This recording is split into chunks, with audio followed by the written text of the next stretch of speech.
Phase 2. How to infiltrate your victim's mind, making them obsess over you. Surely by this point, the person you wish to seduce has already shown enough interest in you, and their desire for you is increasing. However, they are not yet too attached to you. At any moment, they could turn around and escape. At this stage, the objective is to make them get lost in an emotional labyrinth from which they don't know how to escape, keeping them excited and confused, offering hopes that are never entirely clear, and making them crave more of you. It is essential that they see you as someone deliciously uncertain, so surprising them with something pleasant while keeping them on edge creates that atmosphere of, what will happen next? Similarly, using soft and skillful words can elevate them to a dreamlike state, keeping them euphoric, while small touches and sensory rituals distract them from any rational thought. The greatest danger at this point is to let any trace of routine or excessive security show. You must remain shrouded in mystery and disappear enough so that when you are not around, the obsession with you becomes inevitable. They might sense that they are falling into your nets, but without knowing how much it is due to your manipulation. Strategically showing weakness or growing sensitivity because of them can, at the precise moment, conceal the true manipulation. To awaken a high degree of emotion, you can make them live some of the dreams you have instilled in them, thus intertwining fantasy and reality, but only fulfilling a small part of the longing, so that they are always thirsty for more. Focus on them to the point of mentally isolating them from everything. Even an unexpected trip can be useful, so that there is no turning back. Make them wonder. What will happen? Those who know exactly what to expect from you will have control and will stop being fascinated. To stay at the forefront of the seduction game, you need to stoke the tension. This tension is achieved with calculated surprises. People love the surprise factor because it breaks the habit and generates excitement. They won't be able to predict you, and that puts you one step ahead. How to execute that surprise? First, make a twist that contradicts the initial image they have formed of you, or dosage each facet of your personality so that just when they think they know you, you show yourself in an opposite manner. If at first you project some shyness, you can then reveal a bold side. That contradiction sustains the obsession, as they will try to decipher you over and over again, getting trapped in that enigma. The best surprises require planning, small details, letters that arrive unexpectedly, sudden appearances, invitations to different places. It's not about acting chaotically, but about preparing a script in which, little by little, the other person becomes enchanted with your changes in rhythm and nuances. You must be wondering, why does this work? It's simple. Since childhood, we love the idea of receiving a surprise gift, an unexpected twist, a different ending to a story. That pleasure of letting oneself be carried away by what others prepare for us remains into adulthood.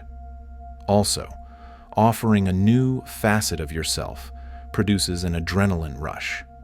If you now present yourself as creative when you previously seemed serious, the victim will be disoriented and intrigued.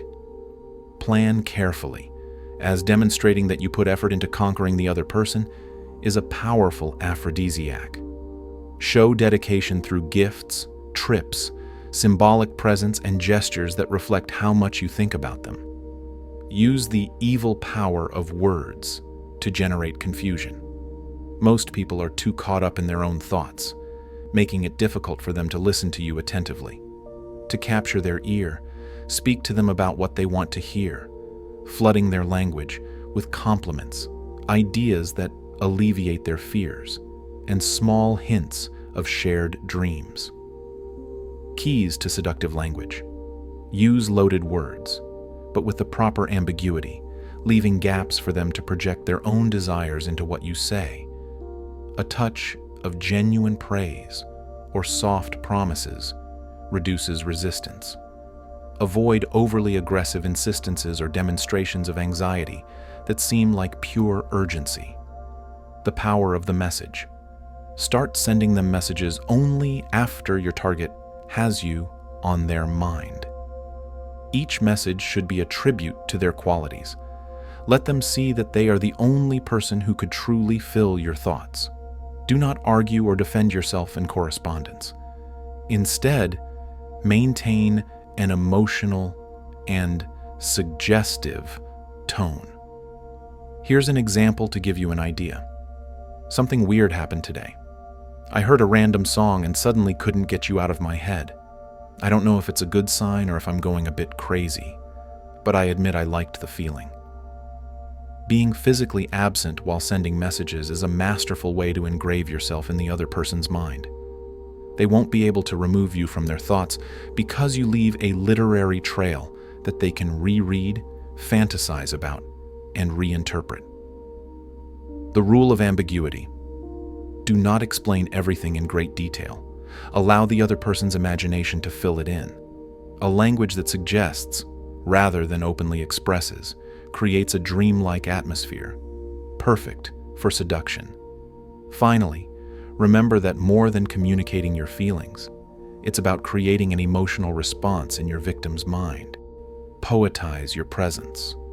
When you leave space and distance, two things can happen. The other person feels relieved and their interest decreases. They miss you, and nostalgia beautifies your image in their memory.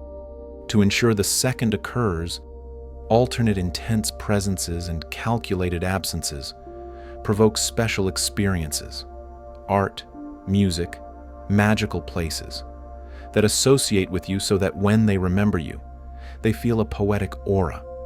Any perception that links you with something elevated, art, spirituality, mysticism, romanticism, will be charmingly engraved. Gifts, memories, details. Any object you gift them or ritual you share with them can become a trigger for your memories. That memory will ignite their imagination each time you are absent. It doesn't matter if you're not perfect. The important thing is to be fascinating and not fall into monotony or ordinariness. Allow the other person to create idealized narratives about you and occasionally break those expectations a bit to keep the interest alive. Separate your victim from their environment. Sometimes conquering someone is easier if you remove them from their support networks or daily distractions. Gradually, you lead them to a space, mental or physical, where you are the center of their attention, the source of emotion and novelty. Steps to isolate your target. Remove external noise. Offer escapes from the routine. Show them unexpected or exotic aspects. Different places, plans they wouldn't have made on their own. Total attention. Your company becomes indispensable and unique. Presenting something different and even a bit unsettling is part of this process. By confusing them and pulling them out of their comfort zone, you make them more receptive to your influence. It's essential that they don't think you're doing it in a calculated way. Pay attention to details. Clear statements or excessive gestures can make them suspect that there is a hidden motive. Instead, small details and meticulous rituals can be profoundly seductive. These details are both distractions and personalized displays of affection. Precisely chosen gifts. Something small but carefully selected shows that you think about the other person on an intimate level. Rituals, atmospheres, ceremonies, colors, aromas, music, lights. All senses are involved. Coordination and harmony. Observe how your victim reacts to each detail to regulate the intensity and type of gesture. Creating a world through details keeps the other person in an almost hypnotic state, preventing them from reasoning against you. It's about enveloping their senses so they don't perceive your real motivations. Phase 3. Extreme measures to deepen the effect. So far, the objective has been to ignite feelings and entangle their emotions. But to make the flame burn brighter, you must take them to an almost abyss-like state, where they can no longer sustain themselves rationally and become more united with you, Chikwa. Show who you are. A heroic or noble act at the right moment can dispel any doubts they have about your dedication. If the situation warrants it, sacrifice something valuable: time, money, pride. Often the other person needs a decisive gesture that confirms your feelings or intentions. A brave or noble act at the precise moment helps break the final resistance. React quickly to an opportunity. If the person needs help or is in trouble, show yourself willing to sacrifice without hesitation. Plan something big. If spontaneous situations don't arise, prepare a gesture that involves effort and dedication and make it visible, without boasting verbally, but leaving traces. With some targets, the test may require a touch of danger. If your bravery or willingness to risk it for them is clear, they will feel very moved, and this ensures greater involvement on their part. Provoke regression. Bring to the surface the longings and wounds of childhood. By showing care and filling old voids, you generate a very deep connection. Every person carries childhood voids, the need for approval, protection, or the yearning for unconditional affection. If you manage to make them feel cared for, attended to, and valued in a way they haven't experienced before, a bond will be created that is extremely difficult to break. Sometimes it's enough to observe their gestures, discover their insecurities, and offer them, with small actions, the sensation that you are there to console that vulnerable part. Stir the transgressive mixing seduction with forbidden or taboo elements creates unique adrenaline. That danger emotion reinforces the bond. In many minds lies the desire to try something forbidden or to break the norms. If you become the key to that transgression, your power multiplies. Without exaggerating or being explicit, you can suggest situations or topics that clash with the should be. Simply fantasizing about it elevates the emotional state. The fear of the forbidden and the excitement of daring to break barriers, even if only in imagination, bind them closer to you. Attract with the spiritual, pretend not to be driven solely by desire. Suggest higher motives, destiny, or divine things. This halo of spirituality intensifies confusion and attraction. Going beyond the purely carnal is tremendously seductive. Mixing mysticism, art, destiny, or deep issues makes the other person not perceive this as mere superficial desire. It is advisable to present what occurs between you as something transcendent, giving the encounter cosmic meaning. This spiritual veil makes your victim feel special. It's not just lust, it's something bigger, destined. This belief increases the erotic intensity because desire is hidden behind a spiritual or destined justification. Mix pleasure and pain. Alternate moments of supreme joy with pangs of insecurity, threat, or sudden withdrawal. This dynamic of tension and release is very powerful for consolidating emotional dependence. Don't be simply kind and affectionate from start to finish. To intensify passion, introduce pangs of uncertainty, withdrawal, and moments of coldness. Then, return with a reconciliation, a sweet word, or a tender gesture. The contrast accentuates the joy and, consequently, ties the feelings more strongly. Why it works. Without ups and downs, seduction becomes flat. The brain associates that relief or reunion with a very gratifying sensation, and people become addicted to that emotional roller coaster. Phase 4. Hand-to-hand combat. After a phase of mental and emotional seduction, the moment of physical encounter arrives. Here, desire must already be ignited, but without the person taking it for granted. At this point, a minimal degree of coldness on your part will generate panic in the other, who will try to have you at all costs. Let them fall. The pursuer be pursued. Suddenly change your role from pursuer so that the other person, uneasy about your distance, takes the initiative and becomes the one seeking you. Withdraw subtly, not too obviously. Let their mind fill in the gaps and wonder why you're acting colder. If you are always the one who pursues, your target will have no need to make an effort. Allow them to become uneasy upon seeing you withdraw a bit. The subtle nuance of apparent disinterest will cause them to feel anxious and the urgency to seek you out. How to do it subtly. Just when they expect you to intensify closeness, show a slight coldness, a brief absence, a delay in responding, a less enthusiastic look. That slight change triggers the "have I done something wrong?" They will want to fix it, and in that attempt, they will pursue you with more fervor.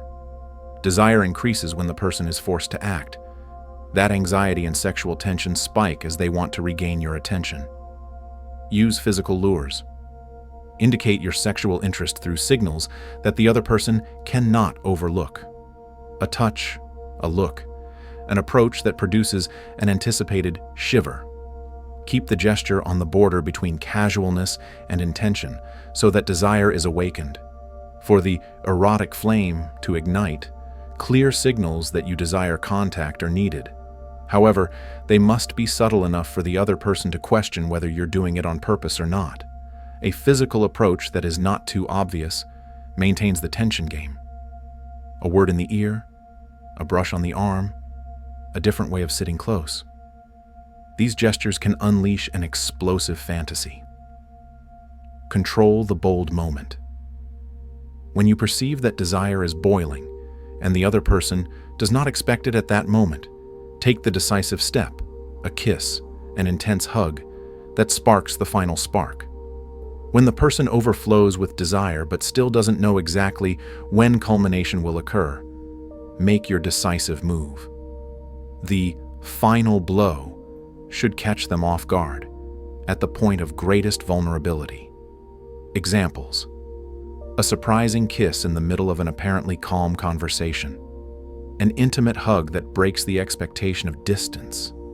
That vertigo of the unexpected combined with contained desire guarantees a high emotional impact. Caution with the after. Once the act is consummated, the charm can dissipate.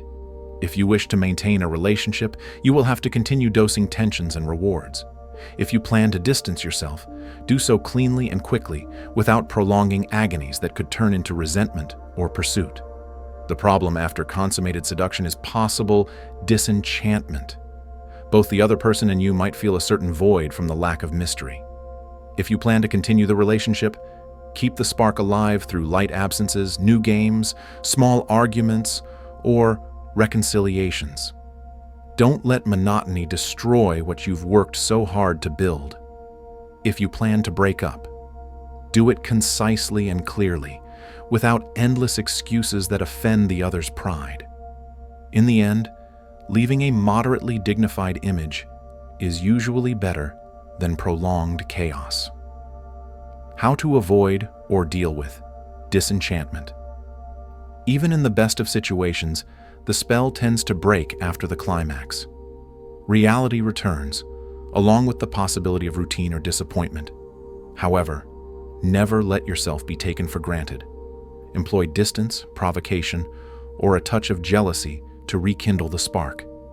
Combine familiarity and surprise. Allow a degree of closeness, but maintain a hint of mystery that never exhausts.